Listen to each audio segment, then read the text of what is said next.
From ancient civilizations to medieval kingdoms to our own modern society, conspiracy theories abound about those in control keeping powerful secrets from the people, from all of us. And while the allegations may vary, the overarching questions remain the same. What are they hiding? Why are they hiding it? And where is it hidden?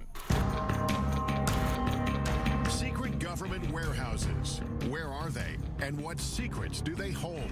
You can't apply federal laws to a non-existent place. Tonight, an investigation to find out. How do people get in here? We'll travel the world looking for answers. From powerful Washington insiders. Could there be military bases we don't know about? At an abandoned military base in Montauk, New York, with investigator Richard Dolan. We're starting to see the disturbances already. In the skies above the legendary Area 51 in Nevada, with researcher Glenn Campbell. Helicopter 9660, Hotel, you familiar with that restricted airspace 3 miles to your west? All the way across the ocean to perhaps the biggest repository of history on Earth, the Vatican. Can we go into the actual archive now? Our investigation will reveal shocking revelations about secret government experiments on U.S. citizens. We were making human guinea pigs out of civilians. Cover-ups about the existence of UFOs. I couldn't tell them what I was done because it was top secret.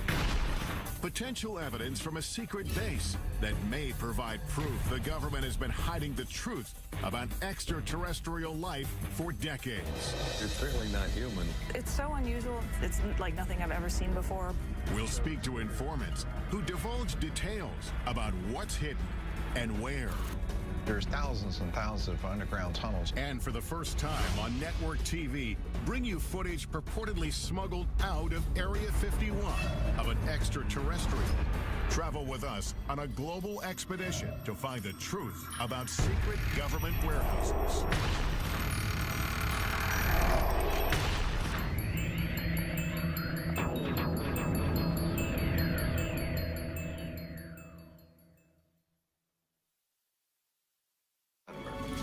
Welcome to Warehouse 13.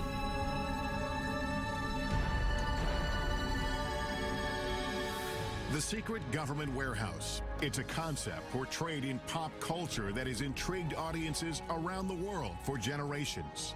What is this place? Officially, K39ZZZ on the North American grid. But I like to think of it as America's attic. In the sci-fi series Warehouse 13, 2 Secret Service agents are sent to a classified location in the middle of the desert. There, they are told they must protect a mysterious government facility full of historical artifacts that have potentially catastrophic paranormal powers.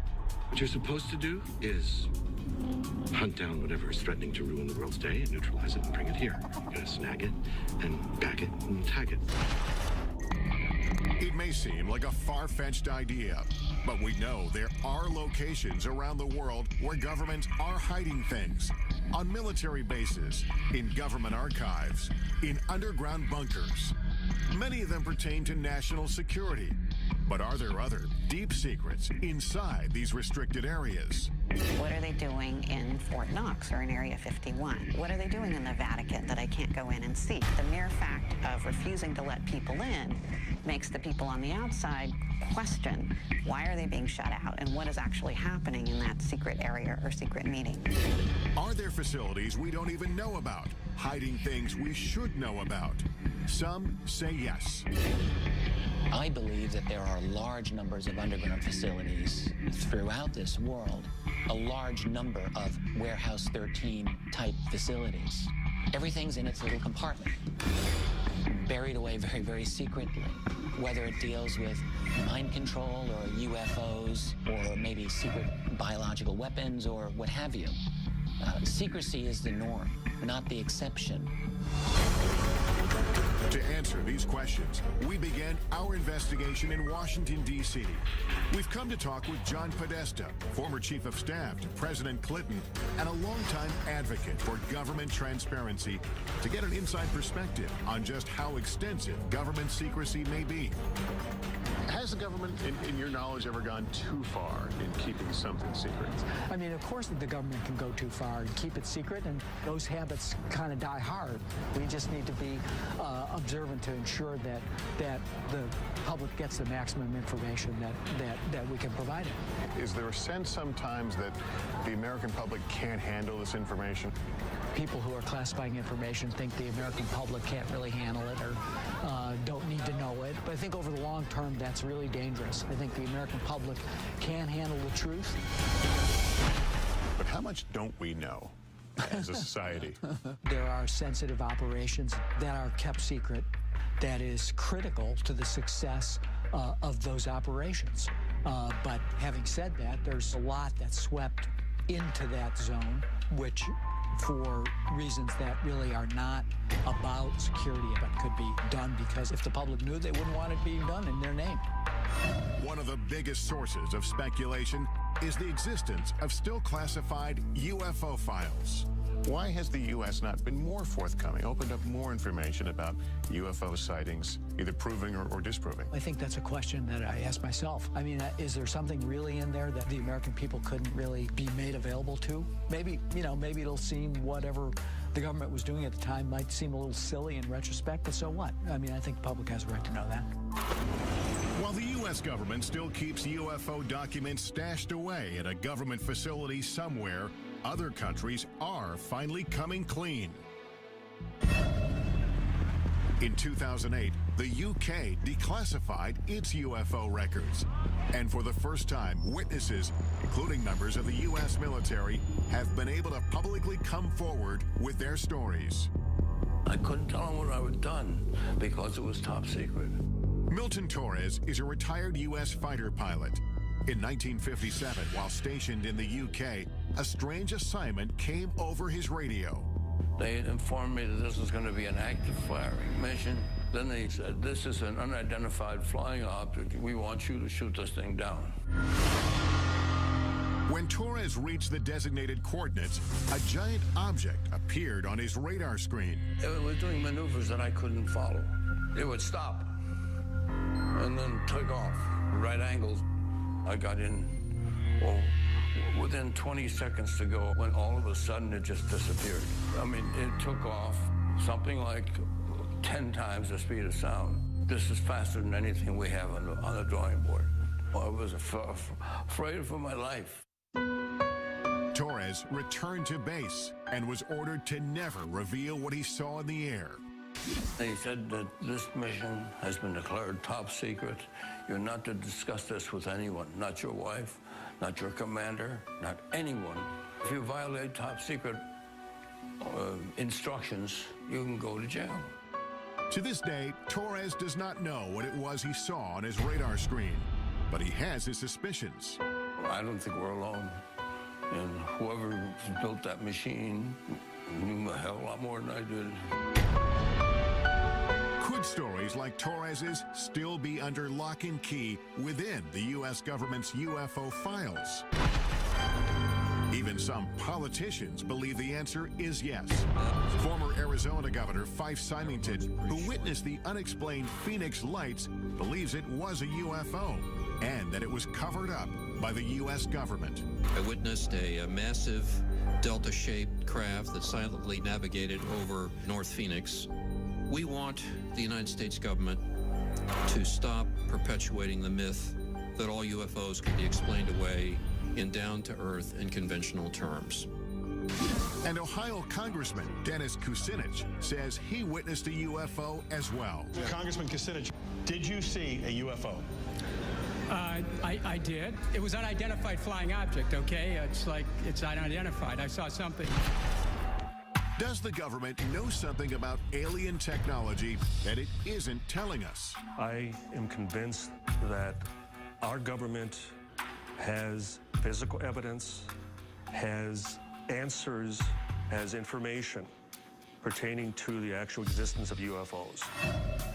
Many believe if there is evidence of UFOs, it is held deep underground here at the remote Air Force Base in Nevada, commonly known as Area 51. The heavily guarded base is so shrouded in security and mystery, it wasn't even acknowledged by the government until 1994. Even today, it is hard to sort out who officially oversees it. We filed a written request for access, but weeks went by with no reply. So we decided to call. We put in an official request to film at the government facility at Groom Lake, also known as Area 51. I do think that there is some merit to be able to get onto a base such as yours and see what actually is there and what kind of programs taxpayer dollars are paying for. Thank you so much. Bye-bye. You said that you would be willing to look at our request. While we wait for a reply, we focus on another location steeped in lore. Camp Hero State Park in Montauk, New York. Author and investigator Richard Dolan heads there to look into claims of covert mind control, time travel, and teleportation experiments conducted by the government in underground facilities. I want to find some kind of evidence to show that there may have been substantial underground activity around here. If we get that, maybe we can have another jumping off point for a further investigation. From 1942 to 1982, Camp Hero was a military base where servicemen were often on the lookout for enemy planes or submarines. But according to Stuart Swerdlow, the base also had a darker side. He claims that from 1970 to 1983, the government experimented on him at Camp Hero as part of a program he calls the Montauk Project. It was actually begun as a project for mind control, programming, genetic manipulation, and esoteric weaponry. Part of the Montauk Project involved time travel or opening up dimensional doorways from one point to another point. Swerdlow says he, along with thousands of other people, were taken off the streets and from their homes and brought to an underground facility at Camp Hero. The Montauk base on the surface was a derelict or old Air Force base. Underneath, there were 9 levels where the operations took place. There were centers where they would keep people sequestered. It may sound far-fetched, but the U.S. government conducting secret experiments on Americans without their permission is not. It has hidden programs from its citizens in the past and stashed away or destroyed the evidence. Like the medical research done for 40 years on poor black men in Tuskegee, Alabama. They were secretly mistreated for syphilis by the government in an effort to see how they would react. It's only one of the insidious programs uncovered over time. At the height of the Cold War, we now know that the United States military was using the American people as guinea pigs, basically releasing radiation into populated areas to see how fast radiation would spread. The military was experimenting on people without their permission, injecting people with plutonium, which is, of course, one of the most toxic chemicals known to science. They even gassed the New York subway system. But perhaps the most shocking programs involve mind control experiments carried out from the 1950s to the 1970s. The most infamous among them was MK-Ultra. MK-Ultra was a top-secret project to see whether or not mind control was a possibility.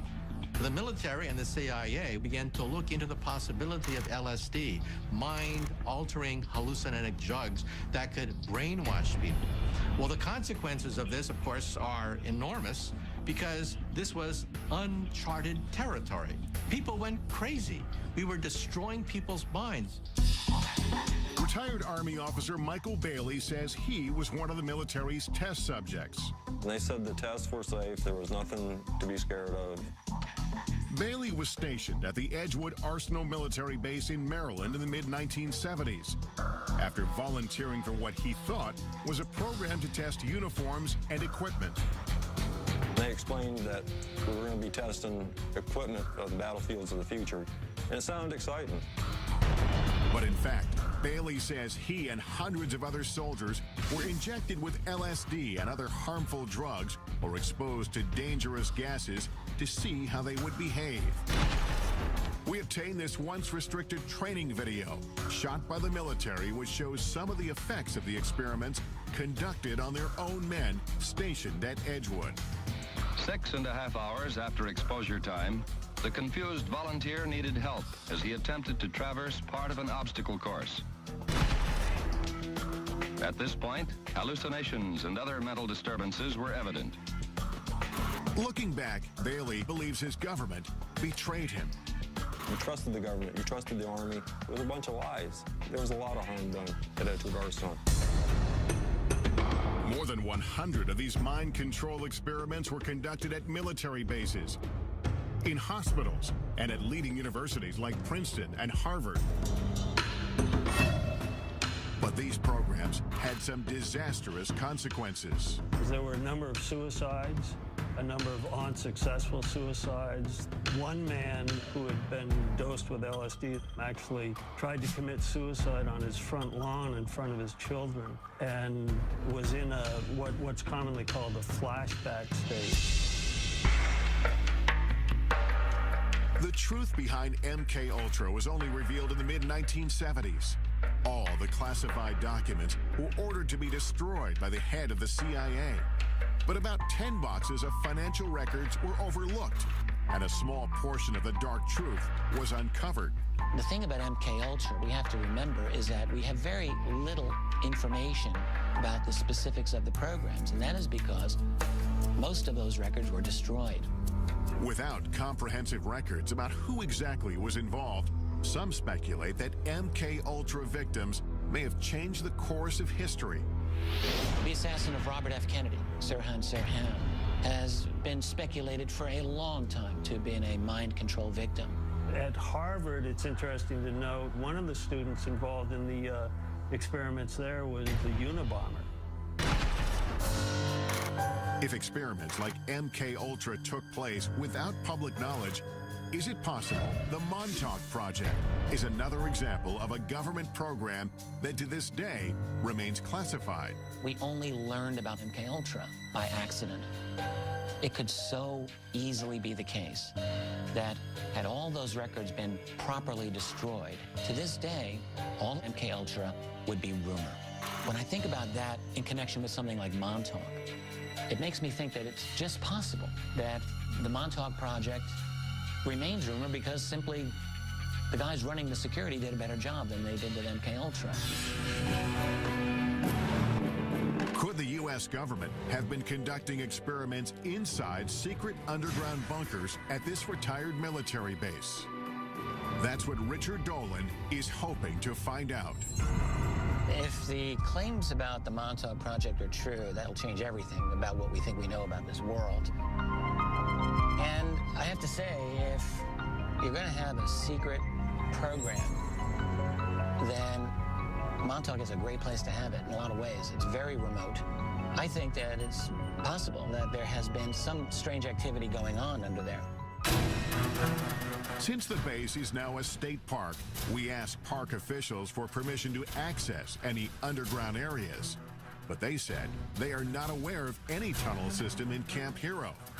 Dolan has heard otherwise. I'm told that there are interesting structures in this area. Tunnels I've read about. I want to see something. And what he finds may change what we think about the Montauk Project. What the hell is this? What is this? Ahead, I'll join Dolan at Montauk, where we'll use cutting-edge technology to look below the ground. There is something here that could be an underground structure. Later, I'll examine potential evidence that could prove the U.S. military has been covering up the existence of extraterrestrial life for years. Could this be the smoking gun that we're all looking for? But first, I'm heading to Rome, Italy, to try to get past the Vatican gates and into one of the most mysterious repositories in the world. The Vatican Secret Archives. No one knows exactly what secrets are in the Vatican archives. They are so huge. All this when Inside Secret Government Warehouses continues.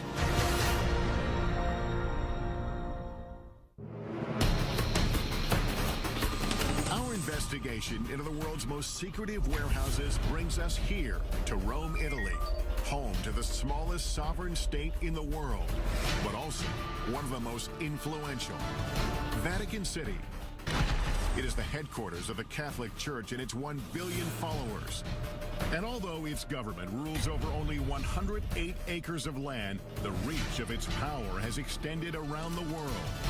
The Vatican is an intriguing place because it's the oldest continuously existing organization on the face of the earth. You can trace it back 2,000 years. The Vatican's role in shaping history is well documented, and some of it, like its support of the arts, is proudly on display here. It's one of, if not the greatest, repositories of art, history, tradition, theology, and written material in the world.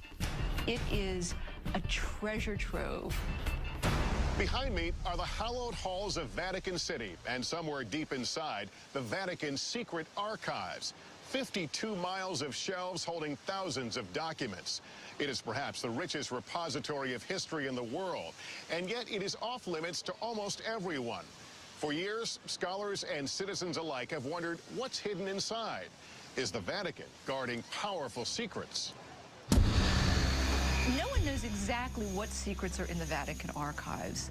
They are so huge, and scholars are rather limited in what they're allowed to look at. I don't know that we'll ever know everything that they have there. The secrecy and lack of access have stoked the interest of academics, writers, and even Hollywood. In the novel and later movie The Da Vinci Code, it is speculated that the church might be hiding the truth about the bloodline of Jesus Christ. While in the movie Angels and Demons, an ancient document stored inside the archives holds the key to preventing a secret society called the Illuminati from exacting revenge on the Vatican. This way, please. The archives in the movie is a vast, highly secure, state-of-the-art facility filled with millions of documents. The chambers are hermetic vaults. Oxygen is kept at lowest possible levels. There's a partial vacuum inside.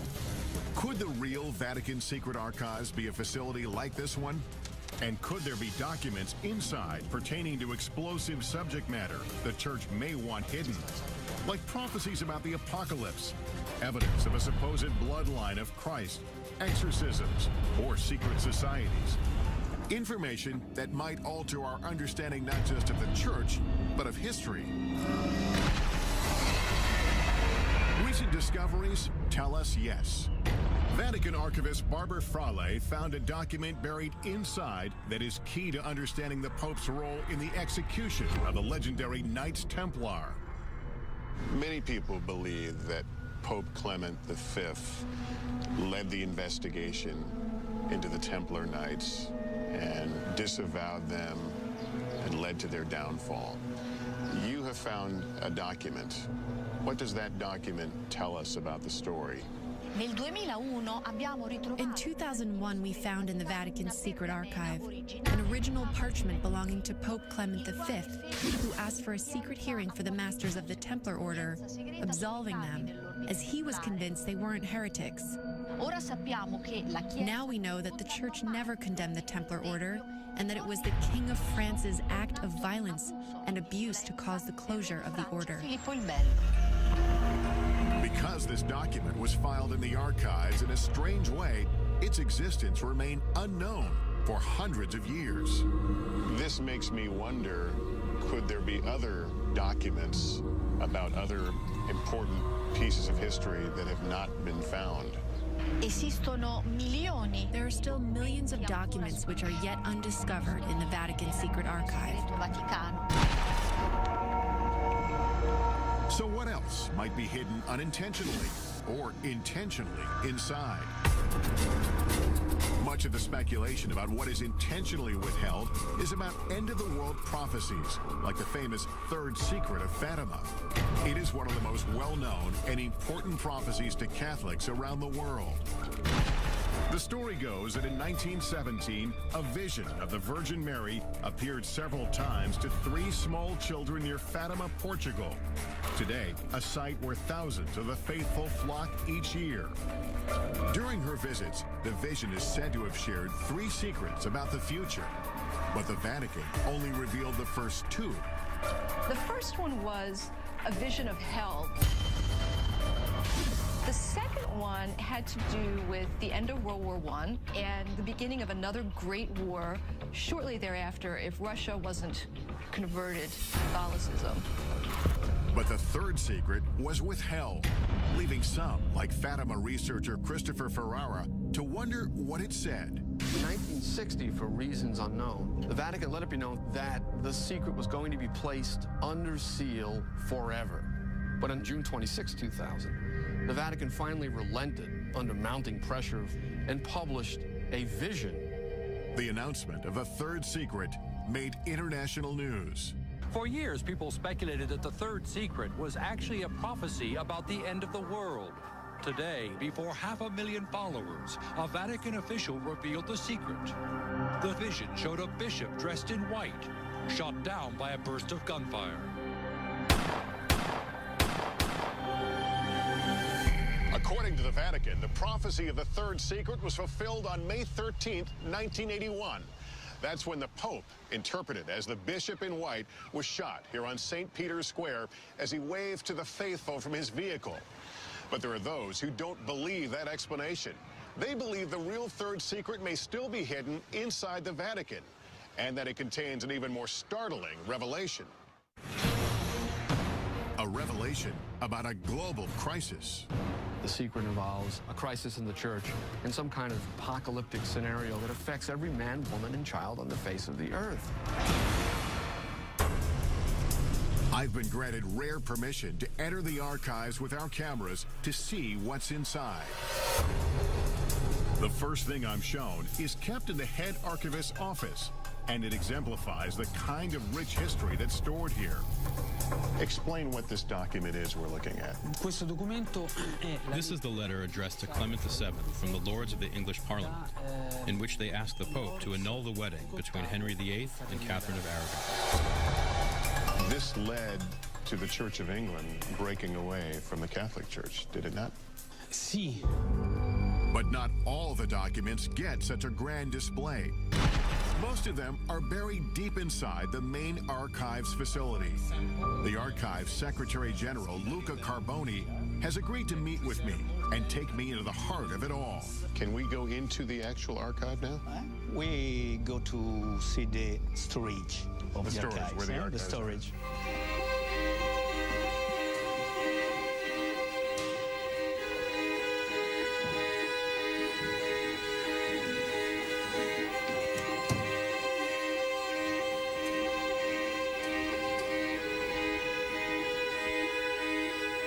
We arrive at the main facility, and I'm instantly overwhelmed by the massive number of files that are before us.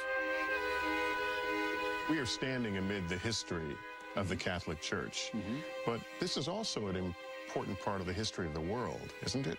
The Vatican Archives is important in the world, unique because we preserve a continuous chronological space of over 800 years, from 1198 onwards.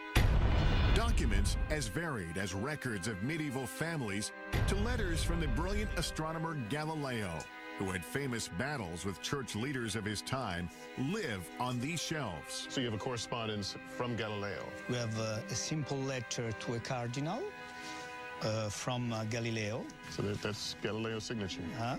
Galileo's signature from Florence in the 18th of December 1628. There is just so much here. Is it possible that there are things here that even the archivists don't know about? Yes, each day we discover something new or something interesting. When you use the term secret here... Okay, secret means private. Secret, in this case, doesn't mean things that no one can see. No, only private. Private, but off limits to all but about 1,000 researchers handpicked by the Vatican each year. It's not hard to imagine how documents can get buried in this vast warehouse, either accidentally or on purpose. The Secrets of Fatima, would we find something about the Secrets of Fatima here? No. Here is not preserved. If I don't remember, if I remember well, it's not here. But then, where is it? Are there other secure places within Vatican City? Even within this facility, there are areas that are restricted, like the Parchment Room, holding some of the oldest and most important documents. Can scholars and researchers come here? No. Only the staff of the Vatican Archives. All your parchment are kept here? We preserve 50,000 of single parchment in this room on 2 floors. The air feels different. Is the climate controlled here? Yes, it's under control. And what is in here? Here we have the famous Templar trials. The 3 meters of parchment rolls. But we can't see it? No, it's close. There's no doubt that this repository is one of a kind. But the Vatican has not shown us evidence to prove or disprove the rumors of secret documents being stored inside the archives. So we're headed to Montauk, New York, to look for clues into claims of underground mind control and time travel experiments. And later, we're going to some of the most heavily guarded military bases in the U.S. to investigate reports that proof of alien life is stored inside. All this when Inside Secret Government Warehouses continues.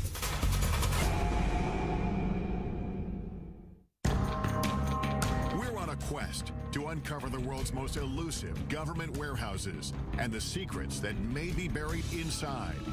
Our investigation returns to Camp Hero State Park in Montauk, New York. We're looking into claims about the so-called Montauk Project. The story goes, the radar tower behind me was once the epicenter of the Montauk Project's dangerous mind control experiments, and that 9 subterranean levels beneath the tower housed top-secret technology that transported thousands of people through time and space. But do those underground facilities really exist? According to the United States government, there are no underground facilities at Montauk. Of course, you have to bear in mind that the United States government does almost certainly have many underground facilities that they don't wish to acknowledge. Author and investigator Richard Dolan has agreed to meet me at Camp Hero to take a closer look.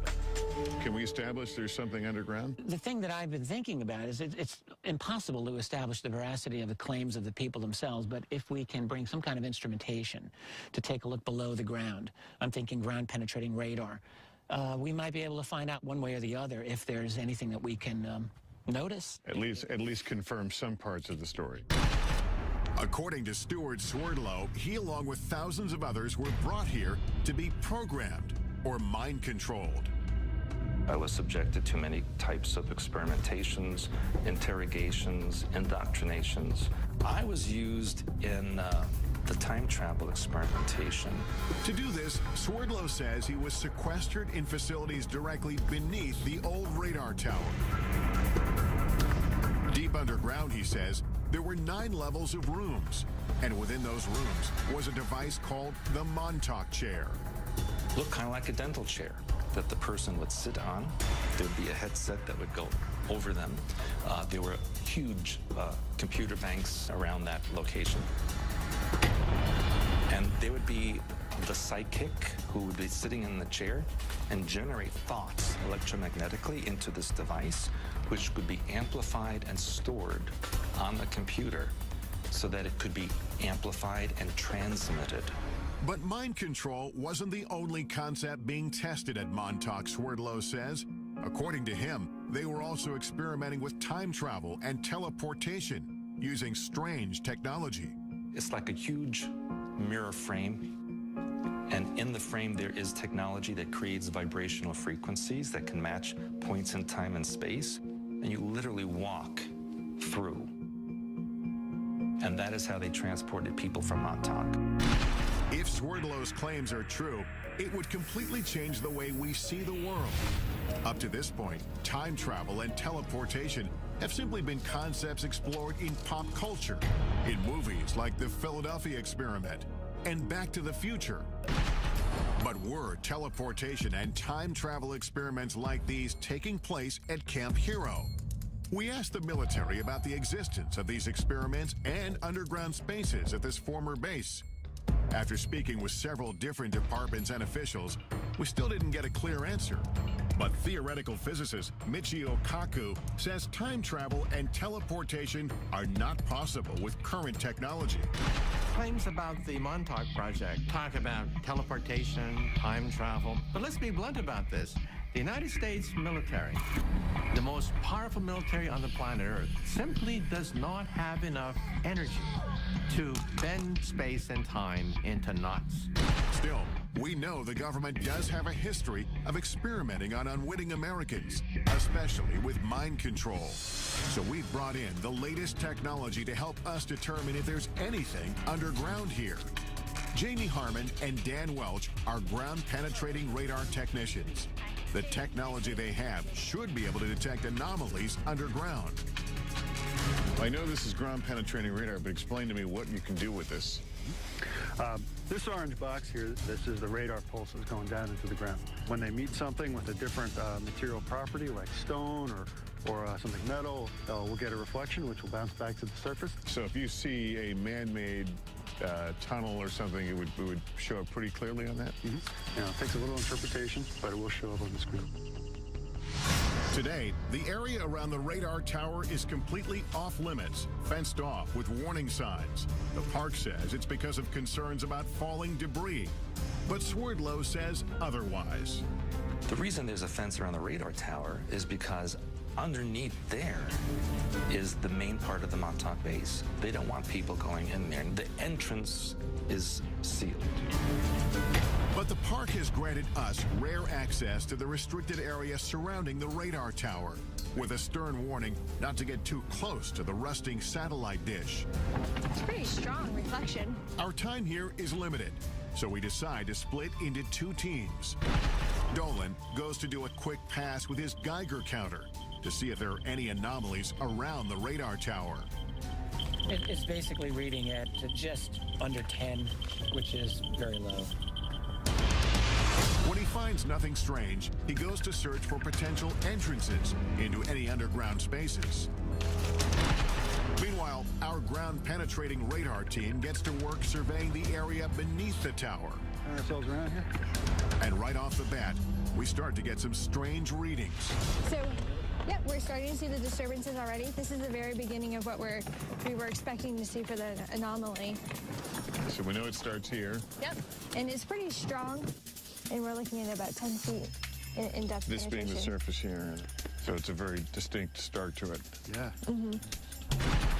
In the meantime, Dolan is canvassing some of the surrounding wooded parts of the park. According to Swerdlow, there's an entire network of underground tunnels throughout the area. On the old base, you do see manhole covers or just even entrances that are covered by metal plates. Allegedly, some of them, they say, are for sewer systems or rainwater draining and that kind of thing. But those were once escape hatches for the underground area. This is one of the many manholes that's said to be in this area. Got some water. The water pipe here. A ladder going down. It looks like it's been backfilled. All right, I'm gonna regret this, I'm sure. I want to see how deep this is. I don't know if they could have been designed as a water drainage. Maybe there's a lot of water usage at that facility. Why do you need a ladder going into a water drainage hole? Dolan finds several of these uncovered manholes, but they lead no further than 7 feet down. So he returns to check on me and the GPR team, and we are getting compelling readings. We did a number of passes right around this area here, and down about 10 feet or so, it looks like we're getting the surface of something interesting. But you're also seeing it's rather flat. It does have a nice flat surface to it. So, given this area here, the topography of this hill, how it slopes down, if something was flat, it might be more evidence that it could be, more man-made. In other words, it appeared that it could be a roof of something that even went below. Sure, could be the top of a, top of an underground chamber. It's the most compelling evidence. Well, it's about par for the Montauk mystery because it gives us a little bit of something, but not enough to really say yes. But here's the deal. It's about 10 feet below us, and if there are 9 levels, apparently we would only see the top level. That's correct, yeah. So there's no way of knowing what would be beyond that.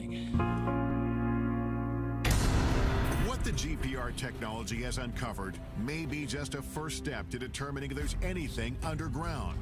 But without the park's permission to start drilling, there's no way to be certain. But that doesn't mean our investigation ends here. We still have one more place to look for proof of underground facilities in the area. The tunnel systems that exist under the town of Montauk and Montauk Manor still exist. These locations have tunnel systems that go towards the Montauk base. We've come to the Montauk Manor, an old hotel built in 1927, to see if we can find these supposed underground tunnels and whether they lead to Camp Hero 5 miles away. So what is this place? These are the access tunnels, like the foundation of the Montauk Manor, and building 27. And the tunnels go for quite a ways. Jimmy Hackett works at the manor and has been exploring these tunnels for decades. Have you gone through the whole route of this? I've gone through a big portion of it, but there's still some unexplored sections back there that I haven't been through. Have you ever explored Camp Hero? Yeah, I did. Actually, when we were younger, we played up there while it was actually a working Air Force base. We found, I don't know what you call them, but they were tunnel-like. We'd climb down metal rebar ladders into these square tunnels. Are those the manholes that we're talking about? These are different? Yeah. These are cement square with metal lids. And those are now sealed over? Yes. Yeah, I've heard they were filled with cement. But there are tunnels under Camp Hero? Yes. We start to make our way through these tunnels. They quickly get lower, narrower, and harder to navigate, with no end in sight. No, we can get through here. We can get through. Watch our heads. Yeah. A lot of cobwebs down here. A lot of cobwebs, it just keeps going. Turns around to the right. Oh, great. This could go on forever. Okay, come on up here and take a look at this. We finally get to a point where it is no longer possible for 2 people to keep moving forward. He's gone ahead a little bit to see exactly how far it really goes. I can't believe it goes this far. Neither of us can figure out why you would have a crawl space of this length under this building. Richard, can you hear me? My way back here. I couldn't find the end of it. I'm here. It's very, very long. And one end is a dead end, but then it branches off and it goes into several different directions. I could imagine people getting temporarily lost down there anyway. I think as far as either of us goes right now? I think so, yeah. These seemingly never-ending tunnels add another dimension to the Montauk mystery and keep the story alive. We may never know the truth about the Montauk Project or about what may have taken place here at Camp Hero. What we do know, of course, is that military bases here in the U.S. and around the world are ideal places to hide classified projects. And that's exactly where we're headed next, to 2 of the most secretive, heavily guarded military bases in the country. Our first stop is Wright-Patterson Air Force Base in Ohio. Could the potential evidence we uncover there prove once and for all the base has been engaged in a cover-up of alien life? He says, forget you ever seen this, forget you ever worked on it, don't talk about it. And later, we'll head for the skies in an effort to get the closest look possible at Area 51, where alien technology and life is said to be stashed away. All this when Inside Secret Government Warehouses continues.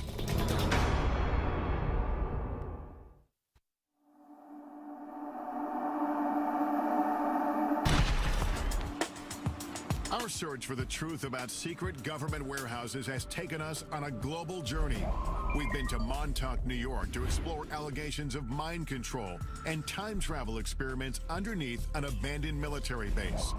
And we've traveled across the Atlantic to delve into the depths of the Vatican's secret archives in search of answers to age-old mysteries.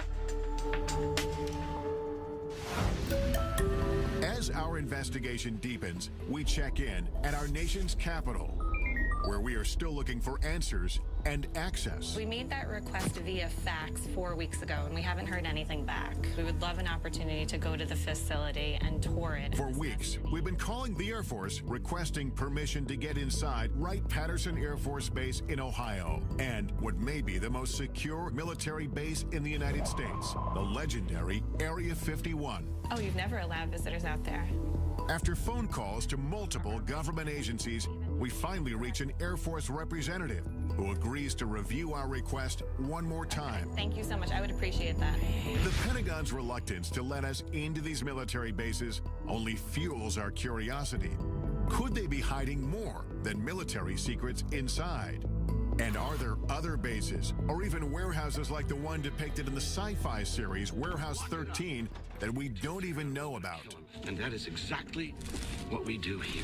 Take the unexplained, and we just safely tuck it away in this supersized Pandora's box.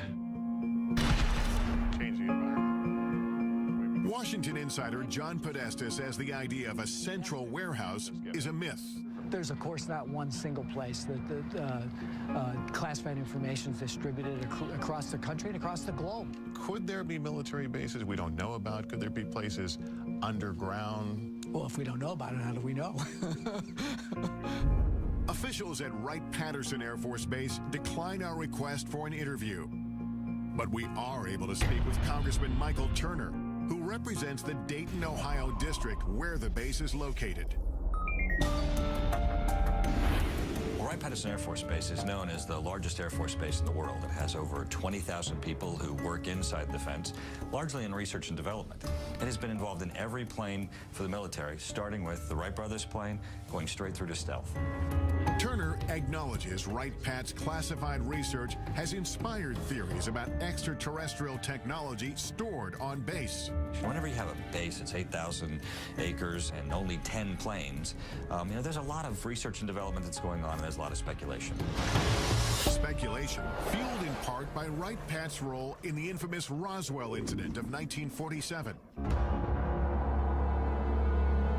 The government has issued at least 4 different official explanations about what actually crashed in the New Mexico desert.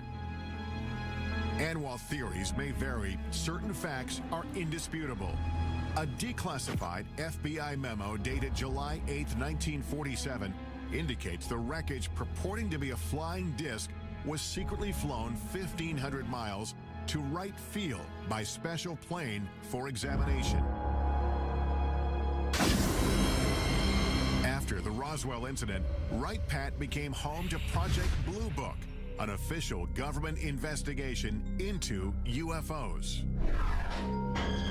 Well, I think people who were interested in UFOs certainly looked to the Air Force to have some kind of greater knowledge about what had occurred than merely those who had witnessed them and what their beliefs might have been.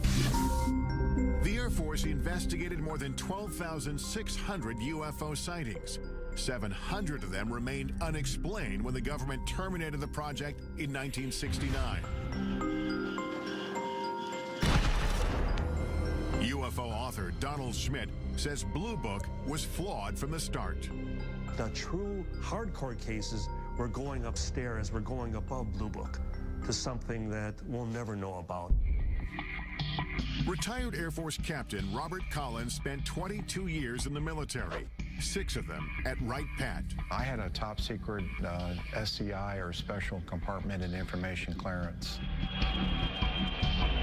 Honorably discharged in 1988, Collins says he has come forward because he wants the military to stop covering up the secret UFO research he believes it has been conducting at Wright-Pat for decades. It deals with all the black programs that the Air Force has, including all the classified, super secret reverse engineering programs for UFOs. There are witnesses who support Collins's claim and say they had access to extraterrestrial evidence on the base. According to one account, officials at Wright-Patt revealed the Roswell wreckage to an elite group of men from the prestigious Air War College who were sent there on assignment. Among them was a lieutenant colonel named Marion Magruder. He said they were trying to determine whether they were going to make public something that had recently happened. A fighter pilot in the Second World War, Magruder, known by his combat moniker Black Mac, was no stranger to military operations. But this mission was unlike any other. It was so highly classified, he only revealed it to his family 50 years later when he was dying. He said, I want to tell you that we're not alone. Magruder spoke vividly of a shocking encounter with an extraterrestrial being. He had quite a bit of empathy for him, and he said he was more humanoid than alien, but he had a much larger head, larger eyes, long, slender arms, thin little legs. He appeared to my father to be very sad. Magruder struggled silently with what he saw until the last days of his life. My father said we killed him because of the experiments and stuff. That had an incredible impact upon him. And it may be that his memories weren't all that haunted him. There would be some people come to visit him to discuss that situation with him. Whoever it was, and I never knew who it was very interested in making sure that secret was kept. The Air Force referred us to its 1985 fact sheet that addresses persistent UFO rumors. It says there are not now, nor ever have been, any extraterrestrial visitors or equipment on Wright-Patterson Air Force Base. Yet, over the years, questions have grown. Suspicions sparked by testimony from former employees, including Robert Collins, who says underground facilities are strategically hidden throughout the base. Never find it unless you knew where to look. Coming up, reports of a complex labyrinth deep underneath Wright-Patt. And physical evidence allegedly from the base that may prove a government cover-up of alien life. I'm too old to worry about my reputation. And later, travel with us to the Nevada desert for an unprecedented investigation into Area 51. If the public ever really knew what happened at Area 51, they'd want to burn the place down. All this and more when Inside Secret Government Warehouses continues.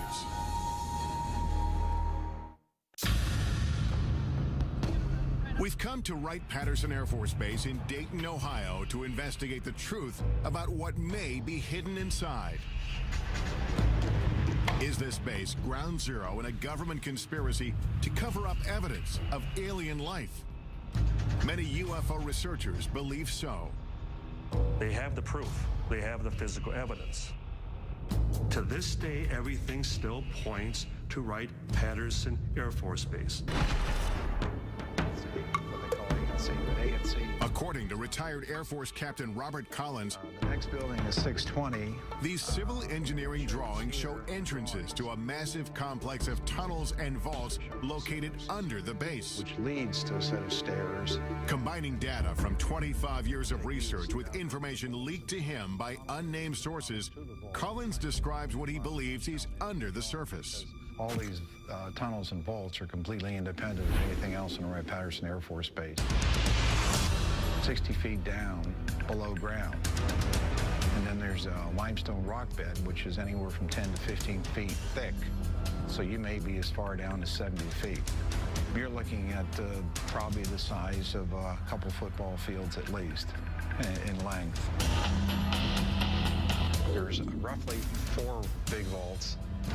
They're about 100 by 100 feet in size. They got carpeting on the floor of the tunnels, and you could drive a pickup truck through.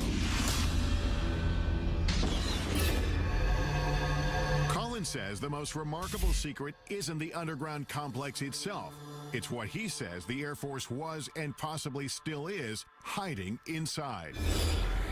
The things that were stored in these vaults were, of course, bodies, alien bodies, all the cryogenic equipment used to support and maintain and preserve those bodies, and medical examination tables and biological testing equipment. The Air Force denied our request for an interview with a representative from the base. But local Congressman Michael Turner says plenty of classified information is at Wright-Patt, and it's all with good reason. A lot of the things that are going on at Wright-Patterson Air Force Base are secrets that need to be protected. There are things that are in development, research that we're doing, possibly for capabilities for us in the future, or even how we're looking at our potential adversaries. A statement issued to us by the base says the evolution of virtually every Air Force aircraft flying today can be traced back to Wright-Patt. They tell us current developments include material that can sense and then heal its own cracks, as well as bird and insect-sized aircraft capable of swarming. One of the few reporters allowed on base to investigate the legends of UFOs at Wright-Patt is Emmy Award-winning newsman Carl Day. For an awful lot of unanswered questions. And tonight, we're going to try and sort out facts from fiction. And they said, well, come on in and look and see if you find anything. This was at the invitation of the Air Force. Aware of reports about underground chambers, Day asked to be escorted to the lowest level of Building 620. The tunnel that I went through was certainly not big enough to drive a truck through, and we had to duck down in these tunnels because they were very low. While Day didn't find hidden tunnels, he uncovered something even more shocking. It was a small mandible, which is the lower jaw of something. In the course of his reporting, Day met a dental technician from a Veterans Affairs hospital 15 miles outside of Wright-Patt, who said he had worked on a strange impression of a mandible brought from the base. At the time, the man was so afraid to tell his story that he didn't reveal his name or face. Never seen anything like this before in human or animal. Neither one. Today, at 81 years old, John Musgrove speaks undisguised for the first time. I'm not going to be around too many more years, and I'd like for this story to be out, you know, because I don't think the federal government is ever going to come out and say, yes, there are aliens and they are visiting us. Musgrove says that in October of 1979, two uniformed men he recognized as officers from Wright-Patt came to the VA hospital to obtain a cast of a dental impression. There was no blood and saliva. It was just dry as a bone. And I noticed right then and there I had something unusual. I thought to myself, my God, what have I got here? When Musgrove finished the assignment, his boss made it clear not to speak of what he saw ever again. He raised his hand up like this with the impression, looked at me and crushed it and threw it into the trash. And that's when he says, forget you ever seen this, forget you ever worked on it, don't talk about it. The impression was broken, but Musgrove dug the pieces out of the trash and put it back together so he could duplicate the cast. Convinced the mandible came from a skeleton stored at Wright-Patt, Musgrove gave a copy of the cast to Carl Day to investigate. But the case went cold when nobody Day showed it to could identify its origin. I didn't want anything to happen to it, just in case. So it's in a safe deposit box. And I've got the key. Day agreed to retrieve the mandible from his personal repository. There it is. This is the first time it's ever been shown on national television. I would love to know if this is indeed representative of true aliens' lower jawbone. You can imagine how small the head must have been. 30 years after the cast was made, pressing questions remain. Could this be the smoking gun that we're all looking for? And final proof that indeed we're being visited by aliens? It proves one thing, there's something other than human and animal. Coming up, does this mandible hold the secret to extraterrestrial life? A leading dental anthropologist weighs in. And that's not even close. Right.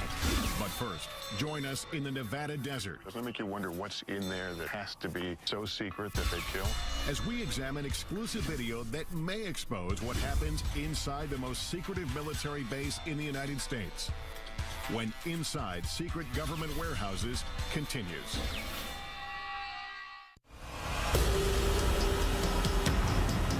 Our global journey leads us to one of the most mysterious military facilities on Earth. The legendary Area 51. Area 51 is a black facility, which means it was created to deny its very existence. You can't even approach it. It's so heavily guarded. So it's really hard to know exactly what the government is doing. Government secrecy surrounding Area 51 has made the base so notorious that it's even depicted in blockbuster movies like Independence Day. In the film, Area 51 is portrayed as a massive UFO research complex, complete with flying saucers and alien bodies. After repeated requests for access to Area 51 or a representative, we're turned down. May I ask why we're being denied access? The Air Force issued a statement saying the area is used for testing and training for operations critical to the effectiveness of U.S. military forces and the security of the United States. And some specific activities and operations, both past and present, remain classified and cannot be discussed. Undeterred, we hit the road to find out as much as we can without breaking the law. I'm now driving to the Nevada desert a couple hours north of Las Vegas, heading to the legendary Area 51, a place that perhaps holds some of this country's biggest, deepest military secrets. What exactly goes on there has been the source of a lot of speculation. As local tourism shows, most of the speculation centers on extraterrestrial projects, reports of warehouses dug deep into the mountainside. There's some sort of earth-moving activity taking place in that area. Where some claim scientists are conducting reverse engineering on alien spacecraft. It was hundreds of thousands of years ahead of our technology. And most shocking of all, potential evidence that may confirm extraterrestrials exist and may have been held on the base. All claims we'll look into in the course of our investigation here. Area 51 has been veiled in secrecy since its inception. Established in 1955 as a covert test site for the U-2 spy plane, its purpose was to hide military projects. It was a place that was preoccupied with maintaining total secrecy. And secrecy then became its mission. The remote desert location, labeled number 51 on this 1950s map, seemed to be the perfect place for a black facility. But as the base infrastructure and activity grew, information began to leak out. The U-2 spy plane, the SR-71 spy plane, various stealth aircraft were all tested at this facility. And everything that we can see from the ground and the air indicates that this base is for aircraft testing. Despite full-scale Air Force operations on site, the government refused to acknowledge its existence. Not just initially, but for 40 years. Area 51 investigator and guide Glenn Campbell has been studying the facility since the early 90s. It was sort of like going to a drive-in movie. You could drive up and look down on the secret base that the government didn't acknowledge. I'm going to meet up with Glenn Campbell. Glenn and I first met up 16 years ago when I came out to this same desert trying to get answers about Area 51. This new point we're heading to is Freedom Bridge. In this report I did back in 1994, we simply drove up a nearby peak and the entire facility was revealed. From our mountain vantage point, Dreamland is a collection of unremarkable buildings. Today, the military has expanded control over land around the base. A long time. So getting a good view won't be as easy. What will we be able to see today? Well, from the ground, we're not going to be able to see much. And I know you brought some. So we have satellite photos. Increasingly better satellite imagery over the years. Some of the stuff is incredibly good. Look at these runways and things. It's still the best way to see it is from overhead. Yeah, the security of this place is part of the intrigue. That's what continues to raise the level of curiosity and even, conspiracy theories. The security here is intense. Well, look around. It's a good place to hide. It's a damn fine place to hide. Area 51 first gained public attention in the late 80s with an explosive claim made by a physicist named Bob Lazar. He said he'd been working on a top-secret project to reverse engineer alien spacecraft at a classified location near the base. He says, no, John, he said, I was in it, I touched it, it's real, it's E.T., it's nothing that we could have produced. Bob Lazar declined our request to be interviewed for this program, but referred us to his good friend John Lear, a retired pilot who flew missions for the CIA. I was the guy that exposed Area 51. Lear says he pushed Lazar to do a television interview revealing the government cover-up of alien technology. He said, yeah, just as long as I do it in shadow. The interview took place at Lear's home, and he captured the setup in this exclusive video. Taking pictures, that's Bob. That's his wife. In the interview, Lazar claims to have worked on flying saucers in a secret facility called S4. So covert, it's camouflaged by a mountain south of Area 51. John Lear describes S4 as Lazar explained it to him. S4 is an underground base. It just looks like a slope of a mountain, but actually they're hangar doors, and they slide up. So it looks like just part of the mountain is sliding up. And it would lead into a laboratory, and there was a set of hangars there. 9 hangars all together, and there was a flying saucer in each different one of them, and they were all different. Right, straight down the road. If the reports of flying saucers and reverse engineering are true, then could the government be using Area 51 as a warehouse for alien technology? Regardless of what kind of secrets the military is hiding inside Area 51, it's clear visitors aren't welcome. This is as far as we can go on public land. That's the first thing that strikes me. There's no fence, just a pair of signs. At first look, security at the base doesn't seem impressive. But soon, the complex layers of defense become apparent. I notice tripods on the hill. Those are watching us. Cameras, they're looking down at us. They're looking at the road over there. You can't sneak by on this road. And if you miss that, you don't miss our friends up here on the ridge. Right. In the pickup truck. These guys are here 24 hours a day. Ground sensors, remote cameras, and private security around the clock. Yet the desert itself may still be Area 51's best protection. You know, when we came here, I expected to see a 15-foot barbed wire fence. There's no fence, just a series of these orange posts. These posts are the only marker that you're required to have in Nevada to mark a boundary line. They don't need a fence here. They've got 13 miles of empty desert to protect the base. Well, the sign's pretty typical. Warning, restricted area until you get to the bottom. Use of deadly force authorized. So we're actually 3 feet from being in a situation where we could be killed. Doesn't it make you wonder what's in there that it has to be so secret that they'd kill? Could it be true alien visitors are being held at Area 51?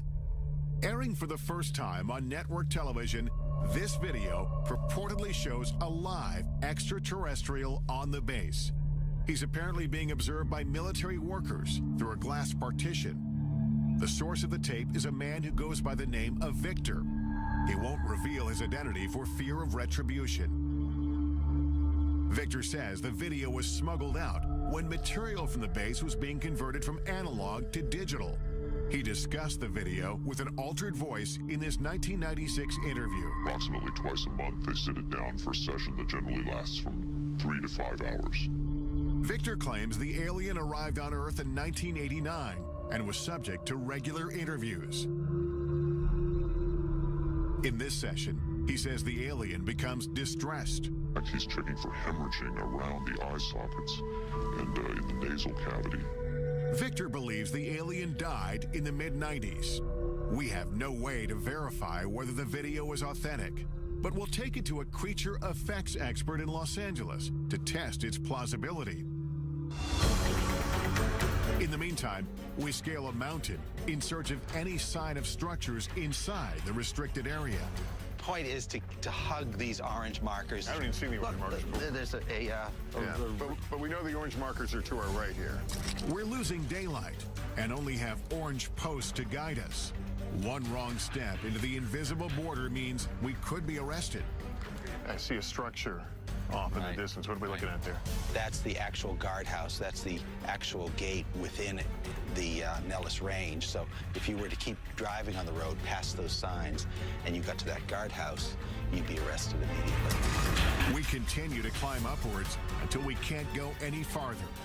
Well, this is as high as we can get. It looks like we're at the end of our journey because I see what do you call them, camo guys? Yeah, the camo dudes. Are here. That's some orange markers here. This is as far as we can go.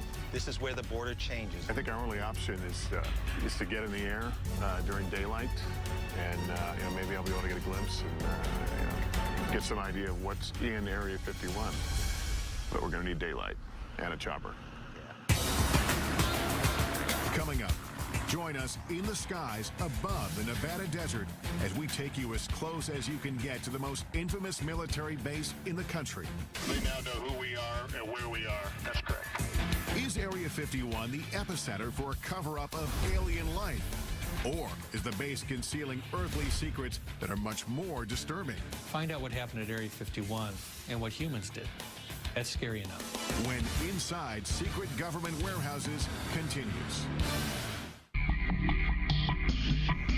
The only people who know what happens inside Area 51 are the employees, and their identities, even down to the cleaning staff, are kept secret. That white bus with the darkened windows, we're told, ferries local workers from around Area 51 who come here to work each day. Those not bussed in are flown in, shuttled back and forth on special unmarked planes. They fly on a private airline known over aircraft frequencies as Janet every morning from Las Vegas to Area 51. This surveillance video shows workers returning from Area 51 on private 737s. These are jets without any company markings. They just have a red stripe down the side. Signing on to work at the base means agreeing to a covert lifestyle. No one can even admit that they work there.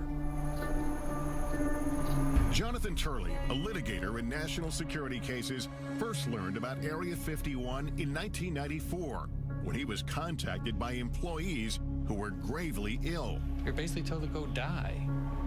And they weren't supposed to talk to a lawyer, and they weren't supposed to talk to a doctor. Despite having signed non-disclosure agreements, some workers told Turley they'd been exposed to toxic materials on base. One of them was a sheet metal worker named Robert Frost. He couldn't tell the doctors where he was working or what he might have been exposed to. They could have put him in jail for it. In 1994, I conducted this interview with Frost's widow, Helen. She told me about the first day her husband came home with symptoms.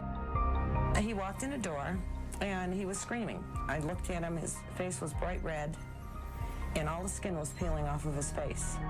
Turley filed a lawsuit accusing the military of poisoning Area 51 workers through blatant negligence by recklessly disposing of hazardous waste.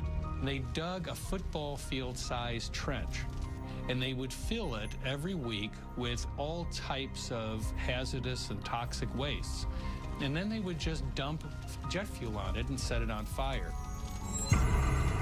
Though the base was operating in secret, Turley says the impact on some workers was difficult to hide. Many of them developed a strange condition that looked like fish scales on their body. This was taken just before he quit in March of '89. And then he had these large sores on his back. He had those all over his body. Turley's clients wanted to know what they were exposed to, but suing for information was a Kafkaesque task. At the time, the government denied Area 51 even existed. At one point, I just told the judge, Your Honor, I can take you there. I can point you to it. You can see it. How can it not exist as a matter of physics, let alone the law? Turley says it wasn't until he obtained satellite photos of the base that the government finally acknowledged some operations in the general area.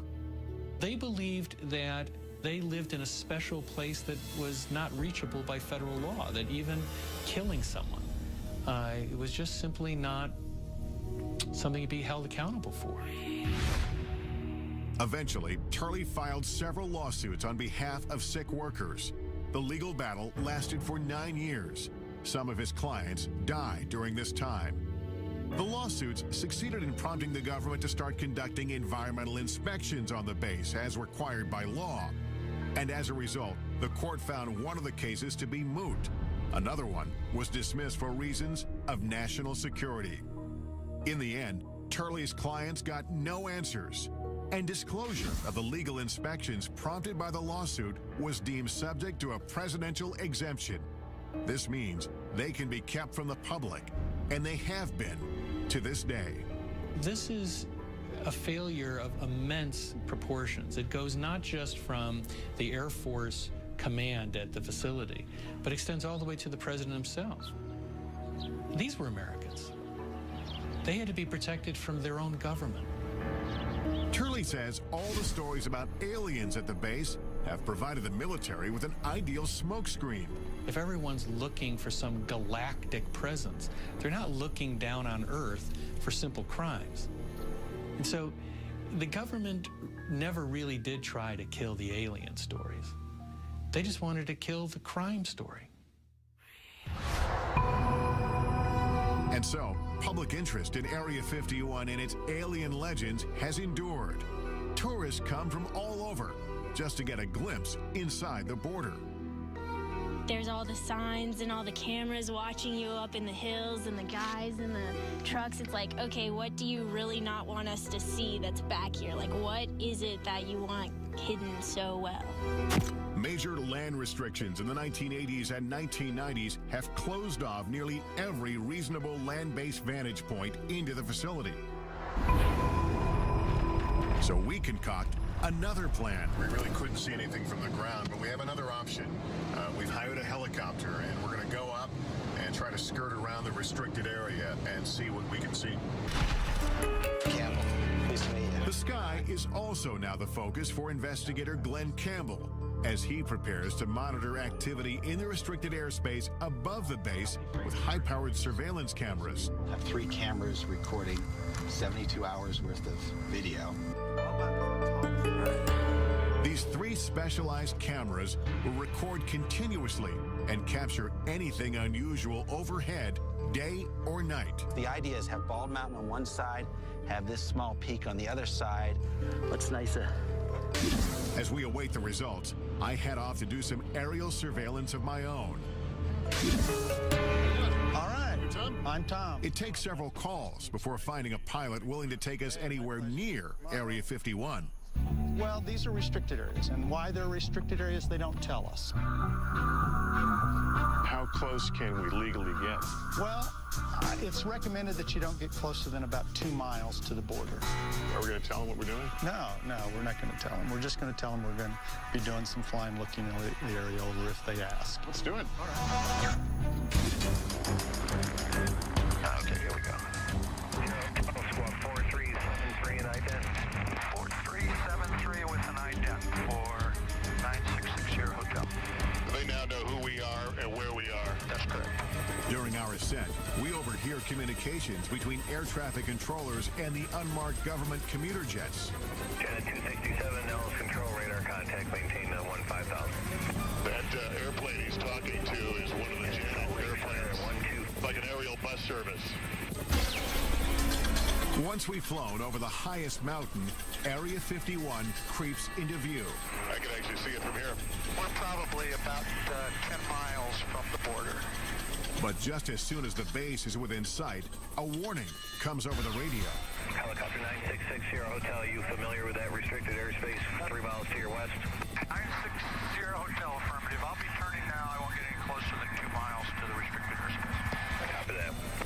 It's clear that again, like on the ground, we're being observed.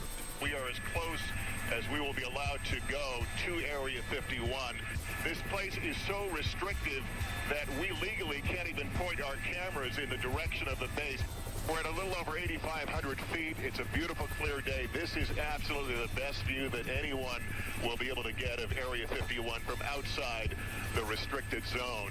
I'm going to be able to tell you what I see as I look out. There are two what must be very, very large buildings, aluminum roofs. They shine very brightly. I can only surmise that they are hangars of some sorts. There are a number of lower-lying buildings. All of it seems to be along the edge of a dry lake bed. There is what appears to be a very long runway. Our investigation has revealed as much visible evidence of the base as legally possible from the ground and from the air. I'm guessing they're a little more comfortable when we're leaving this area. More than likely. And if we've learned anything, it's that the government is intent on keeping what's hidden inside this legendary military base a secret.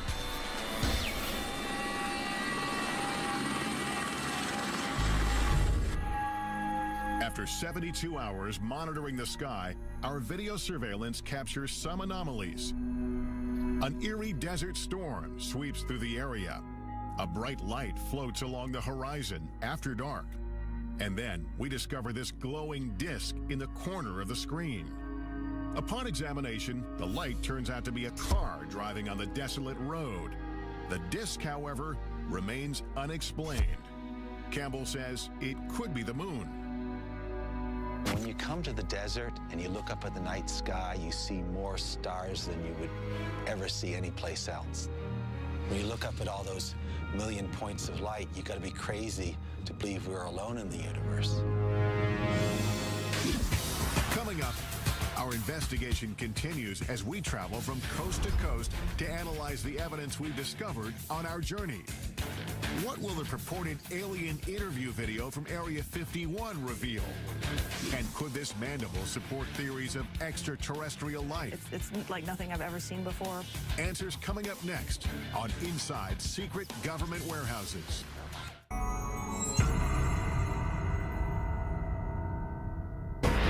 Our investigation into secret government warehouses culminates with analysis of the potential smoking guns we've uncovered. Does this video of an alleged alien interview at Area 51 reveal the truth about life beyond Earth? And could this mandible prove alien remains have been hidden on bases like Wright Pat for decades?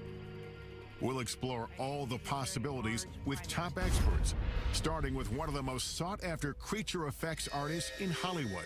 I'm looking for that one piece of footage that is undeniable, that I can't look at or other people can't analyze to death. Kevin Yeager designs creatures, aliens, and humans for a living, most notably Chucky from Child's Play and A Nightmare on Elm Street's Freddy Krueger.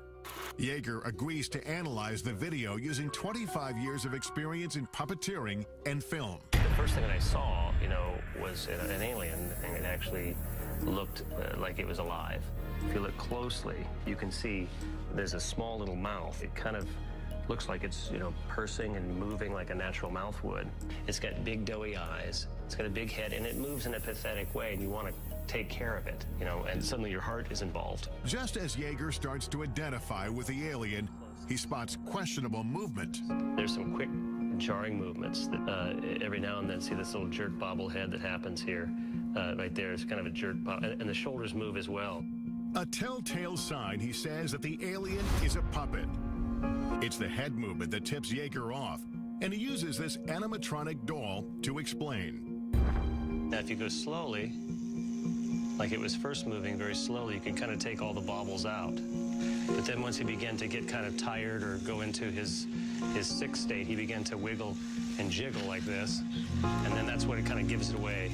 But when dealing with a life form we know nothing about, Yeager admits anything is possible. Maybe the atmosphere here is different and the pressure, and they can't handle it, and the gravity is too hard on them, so they do bobble. Still, Yeager says it looks like the setup is hiding something. The darkness of the videotape, the fact that the alien is sort of back behind a desk, I believe that is to obscure a possible puppeteer behind there.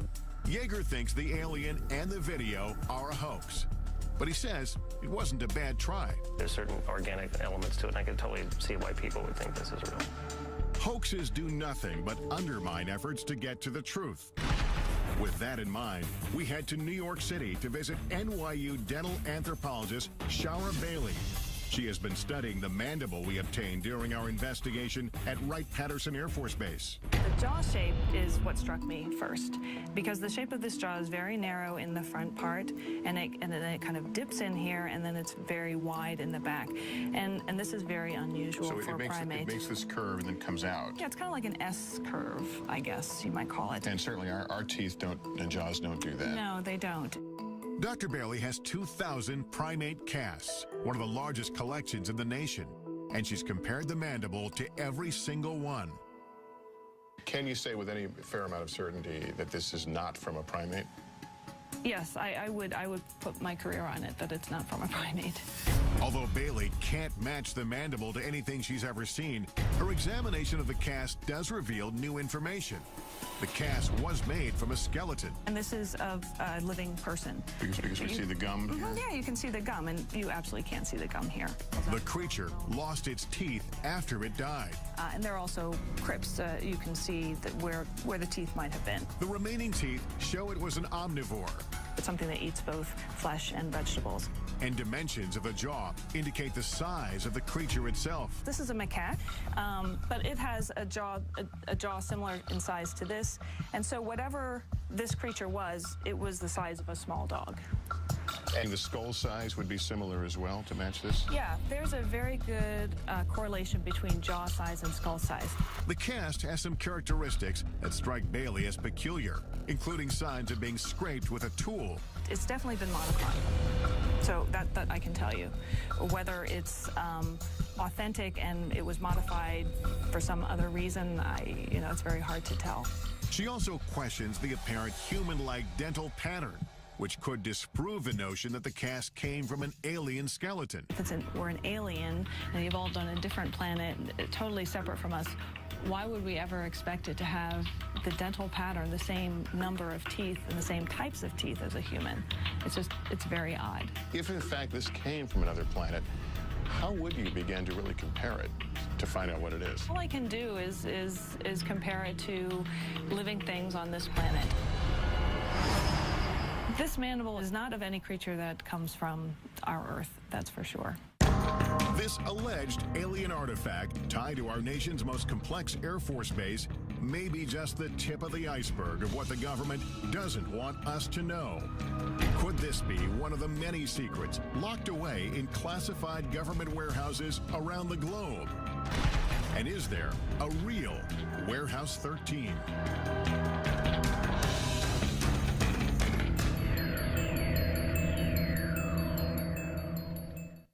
In the end, we can't say for certain what's below ground or hidden behind closed doors. What we do know is that there will always be information those in power don't want us to know about. And as a society, we have the right and the responsibility to keep asking, to keep pushing, to discover what they don't want us to know and why. I'm Lester Holt. Thank you for watching.